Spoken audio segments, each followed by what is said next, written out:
Before you settle into your bed tonight, I want you to do something simple but powerful. Turn off your lights and let the room fall into complete darkness. Take a moment to feel the quiet around you. Now, as you lie back, open your eyes and look into the black screen in front of you. Let it become a doorway into the unknown. In the stillness, you'll find a world waiting for you, a world where light is a distant memory and darkness holds the answers.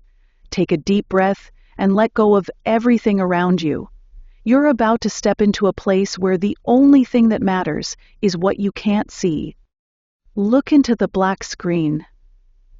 Let it consume you. Let it follow you into sleep. And remember, it's not just a screen. It's a doorway. Let's begin. Charlie stood frozen in the dim chamber, her breathing shallow as the full weight of what she'd done settled on her. The mansion was silent, its once malevolent presence extinguished, but in its absence, something new stirred, something buried deep within her. The air felt heavy, not oppressive like before, but dense with power. She clenched her fists, staring at the fractured remnants of the key in her palm. They pulsed faintly, like embers clinging to life after a fire had been smothered. The shards felt impossibly warm, their glow casting faint patterns of light across her skin. She tried to drop them, but they seemed to cling to her, as if magnetized to her very being. "You've done it," a voice whispered behind her. Charlie spun around, expecting to see the shimmering figure that had guided her, but no one was there. The voice wasn't external this time, it was inside her head, as if the mansion itself had taken root in her mind. "What are you?" she demanded, her voice trembling. "What you have made me," it answered. "The curse has ended, but its essence remains. You are the vessel now, Charlie. The keeper of what was bound here." Charlie stumbled backward, her mind racing.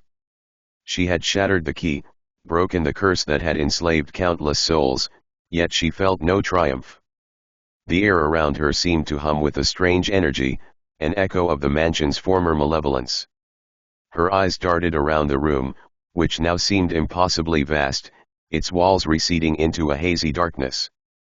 The shelves of artifacts and tomes had crumbled, their contents reduced to ash. Only the altar remained, its engravings faint but still pulsing with life. "I freed them, didn't I?" she whispered, desperation creeping into her voice. "The souls? The curse?" The voice laughed, soft and cold. "You did. Their suffering has ended. The mansion is no longer a beacon for pain and torment." "Then why do I feel this way?" Her voice cracked as she clutched at her chest. She could feel something alien within her, a presence that wasn't entirely her own. It wasn't oppressive, but it wasn't comforting either. It was waiting. Because the mansion's hunger, its history, its power, all of it now resides within you. You have become what you sought to destroy, a guardian of its darkness. But unlike those before you, you have a choice in what you do with it. Charlie staggered up the spiral staircase, each step feeling heavier than the last. The remnants of the key seemed to vibrate with every movement, as if tethering her to the house even as she tried to leave it behind. When she reached the top, the mansion's once terrifying silence greeted her.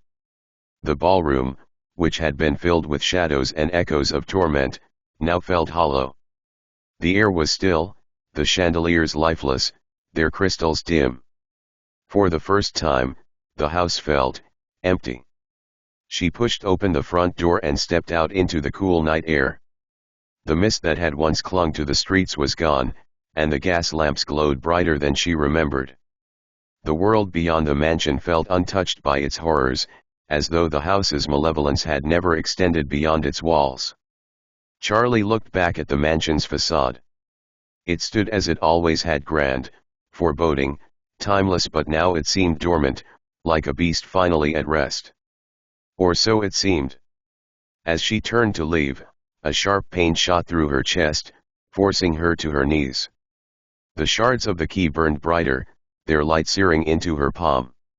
Images flooded her mind, faces of the souls she had freed, the atrocities committed within the mansion, and the swirling darkness she had tried to destroy.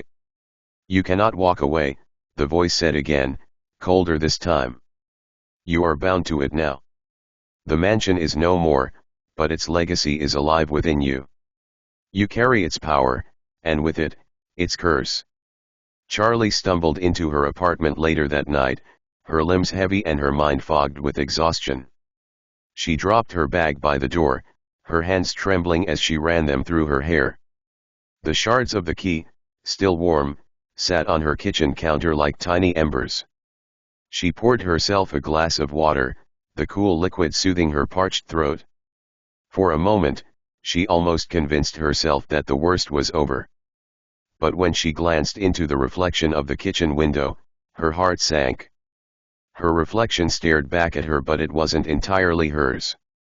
The edges of her face flickered, as though another form was trying to take shape beneath her features. For a brief second, she saw Madame Lalaurie's twisted smile before it vanished into the shadows. The glass shattered in her hand as she dropped it, the shards scattering across the floor. A cold wind rushed through her apartment, though no windows were open. She felt it again, that presence, shifting within her like a caged animal. "The mansion may be gone, but its hunger remains," the voice murmured. "You must feed it, Charlie. Or it will consume you." That night, Charlie sat alone in the dark, staring at the fragments of the key. She could feel the mansion's presence inside her, whispering its demands. The curse wasn't gone, it had simply changed form. And now, it was hers to manage.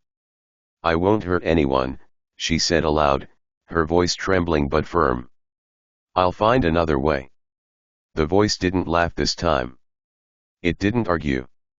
It simply lingered, like an unspoken truth that she couldn't escape. But as the night wore on, she realized the true horror of her new existence. The mansion's hunger wasn't just for souls, it was for her. Every hour she resisted its pull, it grew stronger, threatening to consume her entirely.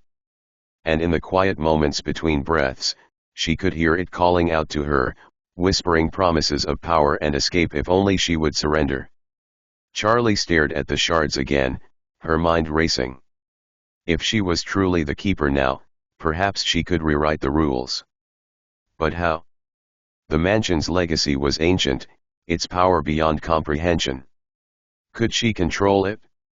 Or was she doomed to become its next victim? The clock on Charlie's wall ticked steadily, each beat echoing like a drum in her head.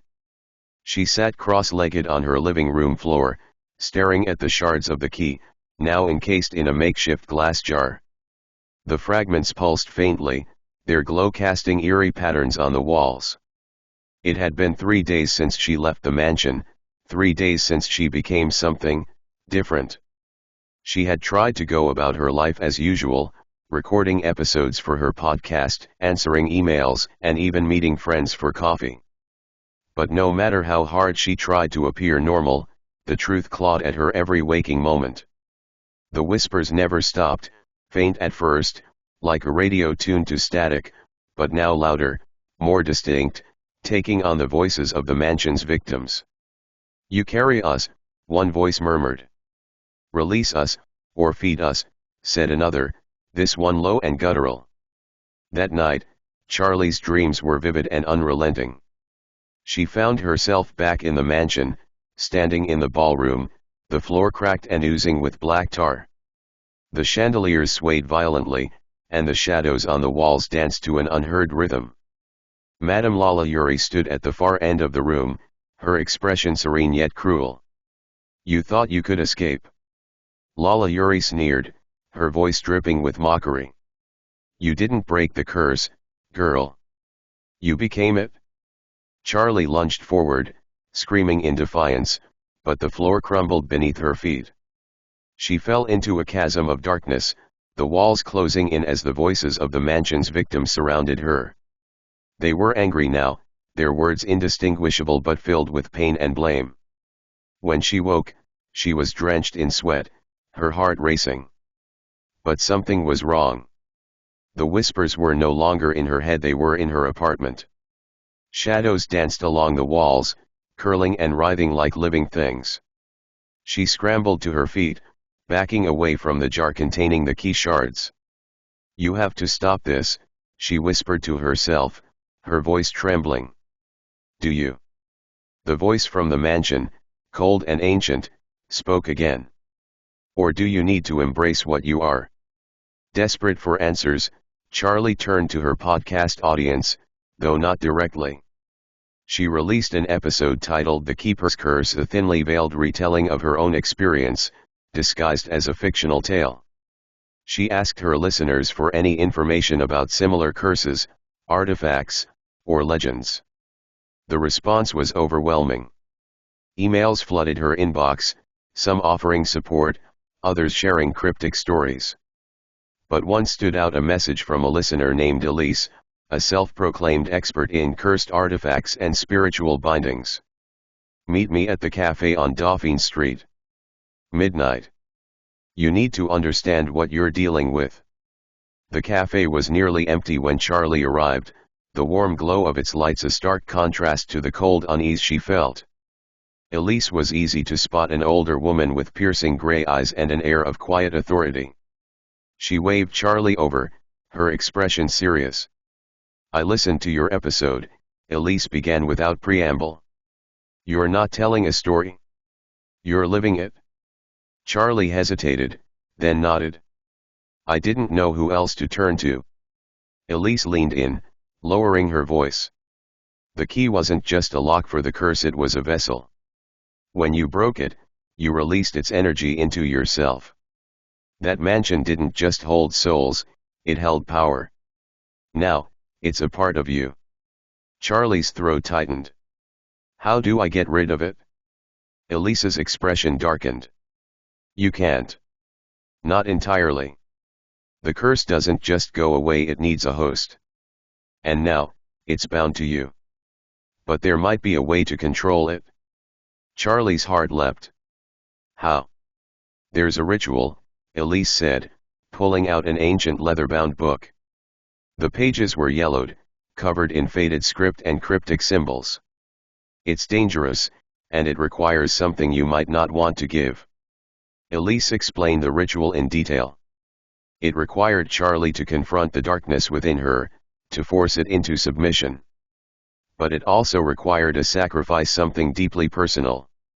"The curse feeds on pain and loss," Elise said. "You have to give it what it craves. Only then can you weaken its hold." Charlie's mind raced. Her family. Her memories. Her humanity. What could she sacrifice without losing herself completely? "But if I fail?" Charlie asked, her voice barely above a whisper. Elise closed the book, her expression grim. "If you fail, the curse will consume you entirely. You'll become its puppet, just like Lalaurie before you." Before Charlie could decide, the shadows in the cafe began to shift. The light dimmed, and a cold wind swept through the room. Elise's eyes widened in alarm. "It's here." The darkness surged toward them, a writhing mass of smoke and shadow. Charlie could feel its hunger, its desperation to reclaim her.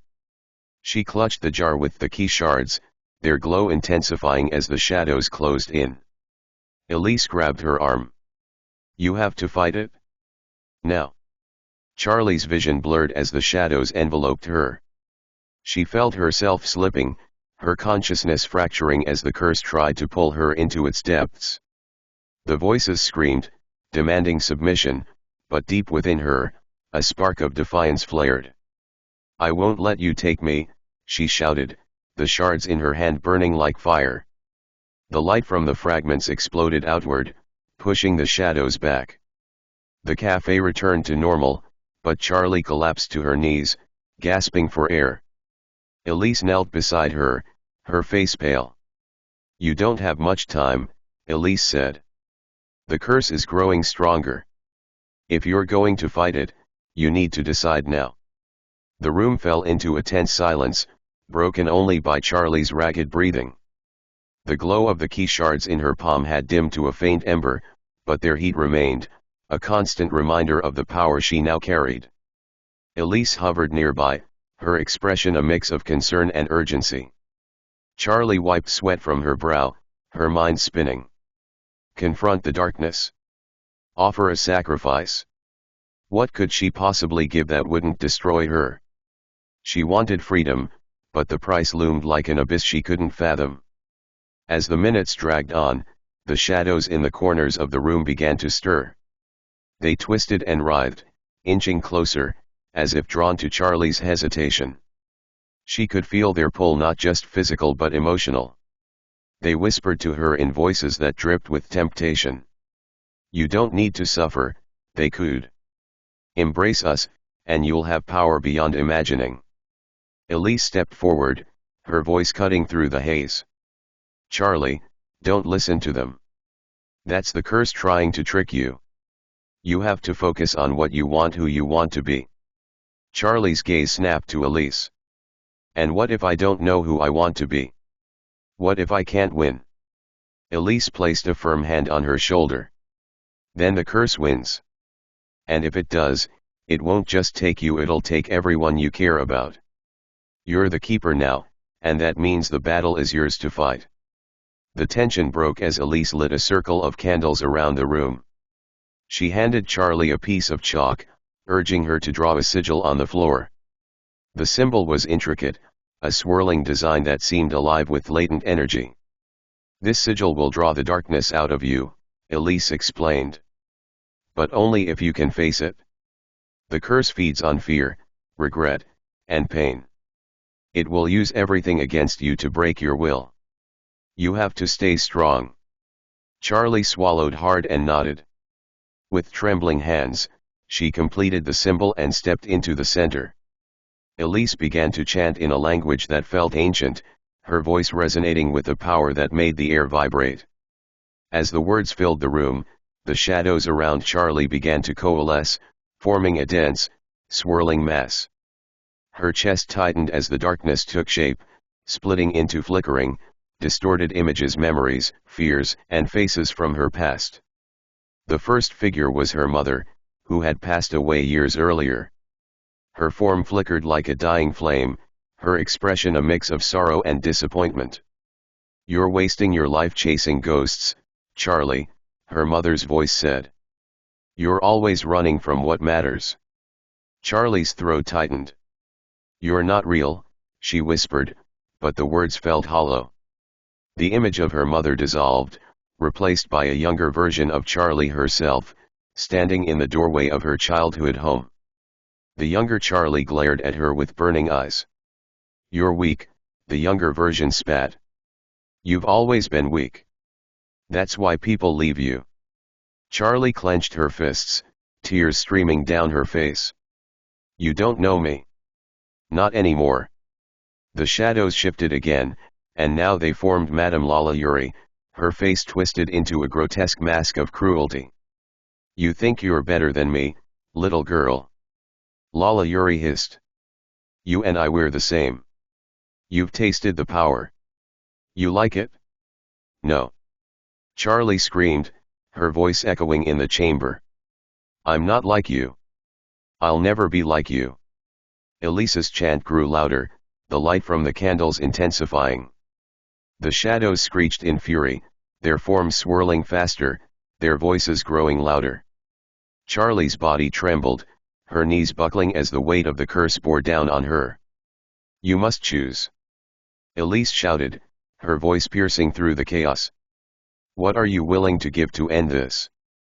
Charlie clutched the shards of the key, her mind racing. What could she offer? Her memories of her mother? Her connection to the life she had built? Or something deeper, something she could never get back? The shadows surged forward, their voices merging into a deafening roar. "Choose, or we will take everything." In that moment, Charlie made her decision. She closed her eyes and whispered, "I sacrifice my fear." The room exploded with light as the sigil on the floor blazed to life. The shards of the key in her hand melted into golden liquid, seeping into her skin. The shadows screamed, their forms dissolving into wisps of smoke. The weight in her chest lifted, replaced by a warmth that spread through her entire body. When the light faded, the room was silent. Charlie opened her eyes to find Elise staring at her in awe. The air felt different, lighter, calmer. The curse was still there, but it no longer controlled her. "You did it," Elise said, her voice trembling. "You didn't give it your soul, you gave it your fear." Charlie stood, her legs shaky but firm. "I don't know if I've won," she said, her voice steady. "But I know I'm not afraid anymore." Elise nodded. "The curse is still with you, but now it's a part of you, not the other way around. What you do with it is your choice." Charlie looked at the shards, now fused into her skin, faint lines of gold tracing her palm like veins. The darkness hadn't left her, but she had tamed it. For the first time since she entered the Lalaurie mansion, she felt hope. The golden lines on Charlie's palm shimmered faintly in the moonlight as she sat in her apartment, staring at them. They didn't hurt, but they were a constant reminder of what she had done and what she had become. She traced them with her finger, feeling the faint warmth beneath her skin. The shadows had quieted, retreating into the corners of her mind. But she could still sense them, like a caged beast waiting for an opportunity. The curse was no longer in control, but it wasn't gone. It never would be. Charlie's phone buzzed on the table, breaking her reverie. A new email from her podcast's inbox glared back at her. The subject line read, "You're the one now, aren't you?" Her breath caught. She opened the message hesitantly. "You've claimed the curse. That makes you the keeper. The mansion's power is yours to command, but it's also your responsibility. Others will come for it. Some will want to destroy it. Others will want to take it. Be ready." There was no sender name, just an anonymous email address. Her hands trembled as she stared at the screen. Was this someone connected to the curse, or another unfortunate soul entangled in its web? The next day, Charlie found herself standing in front of the Lalaurie mansion again. The building seemed different now, less oppressive, but no less ominous. It was hers now, in a way she couldn't fully explain. The shadows within its walls no longer reached for her, but she could feel their eyes, watching, waiting. She stepped inside, the air heavy with the weight of history and the lingering pain of the past. Her footsteps echoed through the empty halls as she made her way to the ballroom. The space was silent, but her mind swam with the voices of the mansion's victims, each one a fragment of the curse that had bound her. A faint shimmer caught her eye near the grand staircase. She approached cautiously and found a small, ornate mirror leaning against the banister. Its surface was cracked, but she saw something moving within it, a shadowy figure, its face obscured but its presence unmistakable. "You're the keeper now," the figure said, its voice both distant and clear. "But that title comes with obligations. Do you think you're ready to wield this power? To protect it?" Charlie clenched her fists, the golden lines on her palm glowing faintly. "I don't know if I'm ready," she admitted. "But I'll learn." The figure nodded slowly. "Then you must understand this, the mansion is not just a prison for the cursed. It is a beacon. Others will come, some to destroy you, others to claim what you have. The shadows will test you. And if you falter, you will become what you fear most." Charlie returned home with a newfound sense of responsibility. The curse had nearly consumed her, but it had also given her a gift: knowledge and power. If she could learn to control it, she could protect others from falling into the same trap. She began to research tirelessly, digging deeper into the history of the mansion, its victims, and the strange artifacts connected to its curse. Every night, she would sit by her desk, the faint glow of her cursed marks lighting the pages of old texts and journals. Her podcast transformed, too. It was no longer just about telling ghost stories. It became a platform to uncover hidden truths, expose dark histories, and give voice to the forgotten. Listeners flocked to her show, drawn by her newfound intensity and authenticity. But not all the attention was welcome. A month after the ritual, strange things began happening. Anonymous messages flooded her inbox, some offering cryptic advice, others issuing dire warnings. Then came the letters handwritten, delivered to her doorstep, each one signed with the same chilling phrase, "The Order of the Hollow Veil is watching." At first, Charlie dismissed them as the work of overzealous fans. But when a shadowy figure followed her home one night, she knew she was in danger. Elise, ever the guardian, returned to her side. "The Hollow Veil has been searching for the mansion's power for centuries," Elise explained. "They believe it's a key to controlling the supernatural world. And now they know you hold it?" Charlie felt the weight of her decision more heavily than ever. "So what do I do?" "Hide." Elise shook her head. "You fight. You protect the mansion, the power, and the souls it holds. You didn't ask for this, but it's your responsibility now." One stormy night, the attack came. Charlie had been poring over an old diary connected to Madame Lalaurie when she heard a crash downstairs. She grabbed a flashlight and descended cautiously, her heart pounding. The front door was ajar, the wind howling through the gap. A figure stood in the foyer, their face obscured by a hood. "You don't deserve this power," they said, their voice sharp and accusing. "Hand it over, and we'll spare you." Charlie's palm began to glow as she stepped forward. "I'm not giving it to anyone." The figure lunged, and the fight began. Shadows erupted from the walls, swirling around them both. Charlie felt the curse awaken within her, its power surging as she fought to control it. The room pulsed with energy, the mansion itself seeming to come alive. In the end, the intruder fled, but Charlie was left shaken. The power had protected her, but at a cost. She could feel the mansion binding itself to her even more tightly, its whispers growing louder. As Charlie stood in the empty foyer, her glowing palm casting light on the cracked walls, she realized that her fight was just beginning. The mansion's curse was no longer just a burden, it was a responsibility. The world was full of people who would stop at nothing to claim its power. Some sought to destroy it, others to exploit it. And now, Charlie was the only thing standing between them and the darkness. She didn't know if she was strong enough. But she knew one thing for certain, she wouldn't run. The Lalaurie mansion loomed large in Charlie's mind as she stood in her apartment, gazing at her reflection in the bathroom mirror. Her features looked the same green eyes, same dark curls, but she didn't feel like herself anymore. The faint golden lines etched into her palm seemed to pulse in time with her heartbeat, a constant reminder of the curse she now carried. The mansion had changed her, bound her to it in ways she was only beginning to understand. And with each passing day, the whispers in her mind grew louder. They weren't the malicious voices of fear and torment she'd heard before. These whispers were, guiding her, pulling her towards something she couldn't quite name.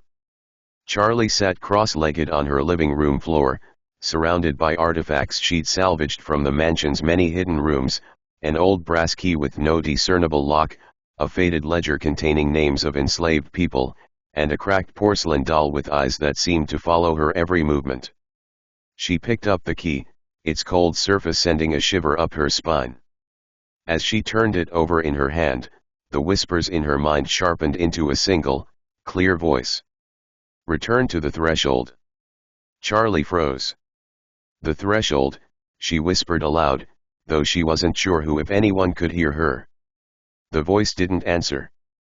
The key grew warm in her hand, and a vision flashed across her mind, the grand staircase of the mansion, its banister gleaming as if newly polished, and beneath it, a trapdoor she had never noticed before. Her pulse quickened. She grabbed her phone and called Elise. "Elise, I need to go back," she said, skipping the pleasantries. "To the mansion." Elise's voice was wary. "Charlie, you're barely holding it together as it is. If you go back in without a plan." "I don't have a choice," Charlie interrupted. There's something there. Something I missed. Elise sighed. I'll meet you there in an hour. The mansion greeted them with its usual oppressive silence. Elise held a flashlight, her grip firm but her knuckles pale. Charlie carried only the brass key, its weight feeling heavier than it should. I don't see any trapdoor, Elise muttered, sweeping her beam across the floor beneath the staircase. Charlie ignored her and knelt down, running her fingers over the polished wood. The whispers surged, guiding her hands to a particular knot in the grain. She pressed it, and a faint click echoed in the still air. Elise stepped back as a section of the floor slid open, revealing a narrow staircase descending into darkness. I hate it when you're right, Elise muttered, her voice tinged with unease. Charlie didn't respond. The pull of the whispers was stronger now, urging her downward. The stairs led to a vaulted chamber lined with shelves, each filled with objects that radiated an almost tangible energy. There were books bound in cracked leather, jars of unidentifiable substances, and artifacts that seemed to hum with a low, resonant frequency. In the center of the room stood a pedestal, and on it lay a black, leather-bound journal. Charlie hesitated, her palm tingling as she reached for it. The whispers rose to a crescendo as her fingers brushed the cover. Elise grabbed her arm. Wait. You don't know what that is. I have to, Charlie said, pulling free. It's calling me. She opened the journal, its pages covered in spidery handwriting that seemed to move and shift as she tried to read it.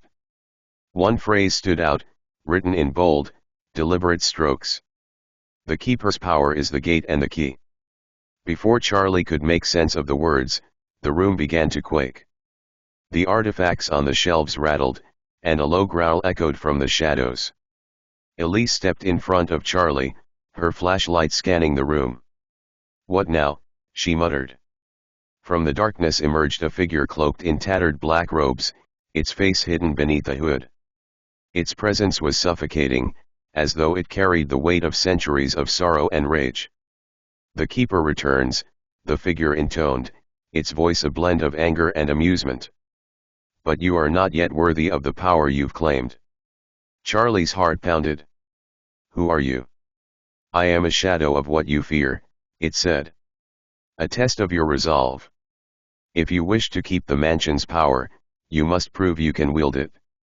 The figure raised a hand, and the shadows in the room surged toward Charlie like a tidal wave. Instinct took over. Charlie raised her glowing hand, and the golden lines erupted with light. The shadows recoiled, hissing like steam against fire. The warmth spread through her body, and she felt the curse respond not as a weight, but as a tool she could command. The figure laughed, its voice echoing. Good. But power alone will not save you. It dissolved into smoke, leaving behind an ominous warning. Others will come. Be ready. As the room settled, Elise helped Charlie to her feet. This is getting worse, Elise said. The mansion isn't just cursed, it's a beacon. You're going to have to face more of, whatever that was. Charlie nodded, her hands still glowing faintly. Then I'll face them. If the mansion's power is mine, I need to learn how to control it. Not just for me, but for everyone it could hurt. Elise hesitated, then nodded. If you're in, I'm in. But we're going to need more than just the two of us. Charlie looked back at the journal, its pages still glowing faintly. The path ahead was uncertain, but one thing was clear, the fight for the mansion and her soul was far from over.